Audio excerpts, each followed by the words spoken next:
Hola, ¿qué tal? Soy Rosa Esquivel, licenciada en Psicología, especialista en Desarrollo Humano e Inteligencia Emocional. 28 años de experiencia de trabajar en escuela para padres. El día de hoy quiero compartirles el tema violencia familiar y los efectos en los hijos. Estamos viviendo una situación muy complicada a nivel mundial y muchos papás están perdiendo la calma, desbordan sus emociones y no nos damos cuenta que al tiempo y a la larga nuestros hijos van a tener efectos, a veces pueden ser incluso irreversibles. Es importante que sepamos entonces qué es la violencia familiar, desde cuándo existe y cómo la podemos detener. Sabemos, mucha gente refiere que la violencia familiar pues es golpes, gritos, insultos, pero no, hay muchos tipos de violencia y ha existido desde que existe la humanidad. La causa principal son las creencias, la ignorancia, los mitos, etcétera. Aunque fue en un principio la forma en que pudimos sobrevivir, hoy en día nos estamos quedando atrás porque tiene que ver, con el conocimiento, con el desarrollo. Y, por supuesto, teniendo conciencia de ello, podemos hacer cambios. ¿Qué es la violencia familiar? Entonces, es un comportamiento deliberado, un acto abusivo. Yo lo reduzco en esto. La definición abarca los tipos de violencia. Sin embargo, es importante entender de principio que la violencia es aprendida, que no viene en la sangre, así soy yo, así son los de donde nací, del norte, del sur, etc. No, se aprenden los comportamientos, pero entonces es una intención deliberada para someter al otro, para controlarlo, para que cumpla lo que yo quiero. En el caso de los papás con los hijos, con el propósito de que nos obedezcan, de educarlos, esta es nuestra idea, nos valemos de la violencia, castigando, incluso la sobreprotección es violencia, no dejar que el otro desarrolle sus capacidades. Los tipos de violencia, les dije, son varios, sin embargo voy a señalar este físico, que ya hablamos que son golpes, aventones, el aventar objetos a las personas o junto a las personas, todas las lesiones, etcétera, son violencia familiar. Entonces esto de que le pegué, pero fue poquito, lo hago por su bien, no tiene justificación, es violencia.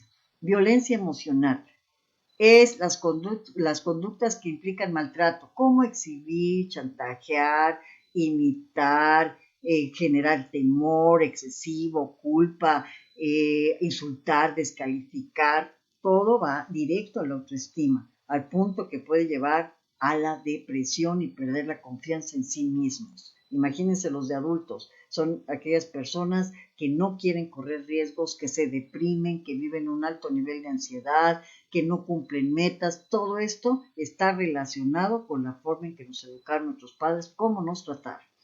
Sabemos que hay factores en este momento importantes a considerar que están llevando a las familias a desbordarse. Sí influyen, pero no determinan.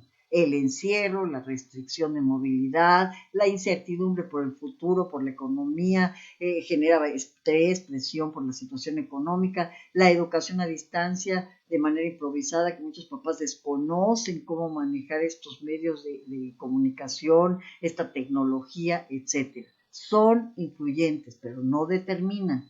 Entonces, vamos a ver qué efectos. Si yo noto, si me estoy dando cuenta que mi hijo, mi hija está teniendo comportamientos regresivos, por ejemplo, en la edad preescolar, cómo volver a mojar la cama, chuparse el dedo, llorar con frecuencia, tartamudear, etcétera, es un reflejo posible de estar viviendo un alto nivel de tensión y ansiedad por la violencia, es decir, por gritos, por amenazas, por insultos, sobreprotección, etc.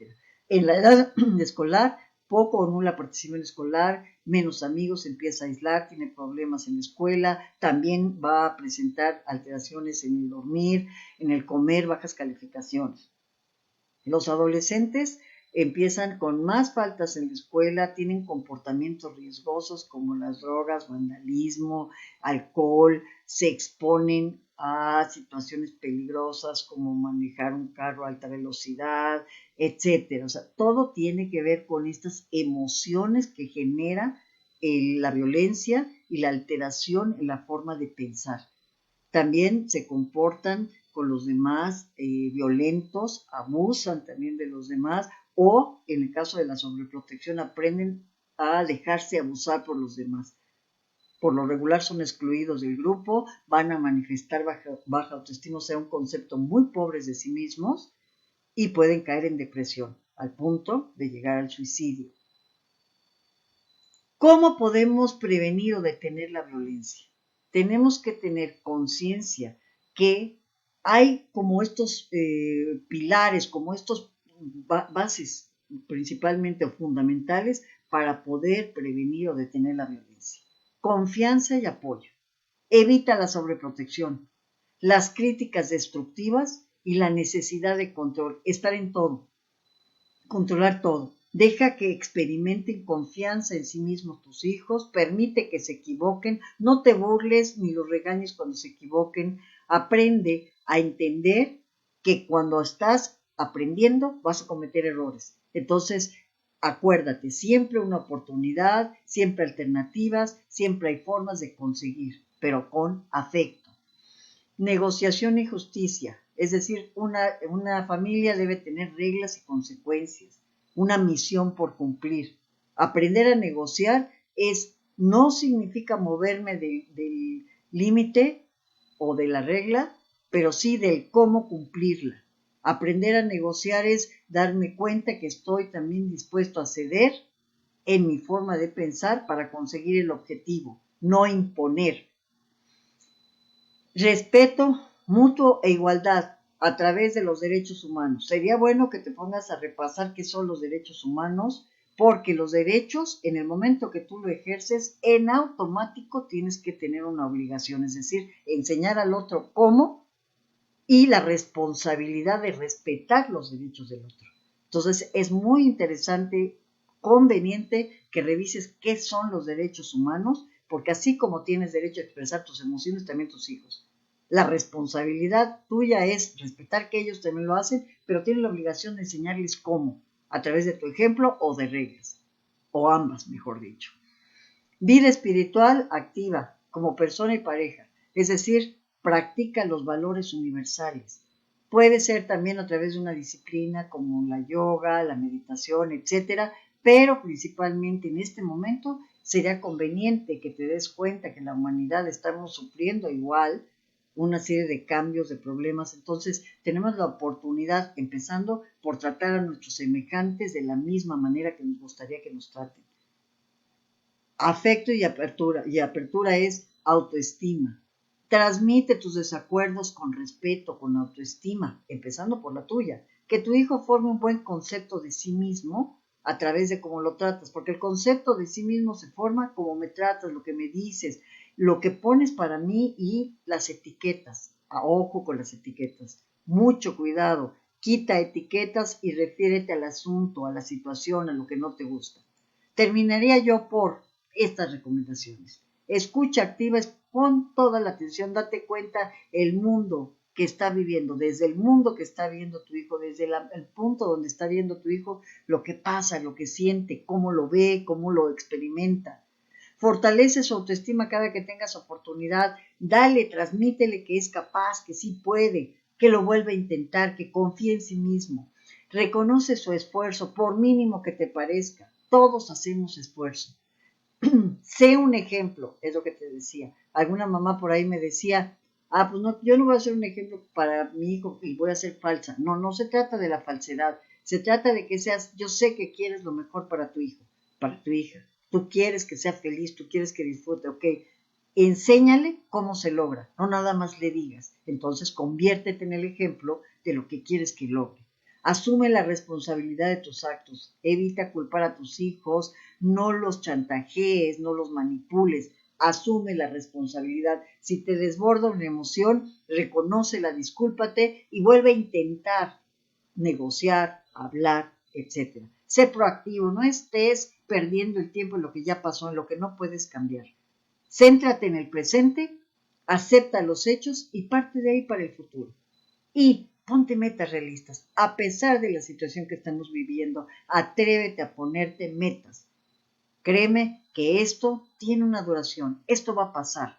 La adversidad tiene una duración, esto va a pasar. Entonces, por favor, atiende, ponte metas, invita a tus hijos a que también las hagan. Yo sé que lo que pido, que lo que te comparto, podría sonar muy fácil, pero, por supuesto, que es un desafío grande, porque el principal enemigo eres tú.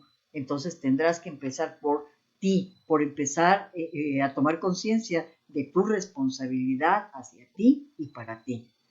¿Qué te parece que cerremos con esta frase? La educación es la vacuna contra la violencia e ignorancia. Prepárate. Sigue escuchando, sigue viendo, toma información sobre inteligencia emocional, sobre el manejo de tus emociones, etcétera. Yo te aseguro que ser padre, yo creo que es una de las tareas más maravillosas que pueda haber en el mundo. Sin embargo, requiere de una preparación. Prepárate como ser humano para ser una mejor persona, ser un mejor padre, una mejor pareja, etcétera. Gracias, te comparto, tengo algunos libros por aquí que son los que he publicado.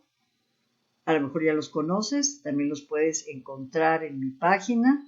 Estos son los recientes, los mandalas, que hoy en día estoy ocupando muchísimo en la psicoterapia para manejo de emociones como ansiedad, depresión, etcétera.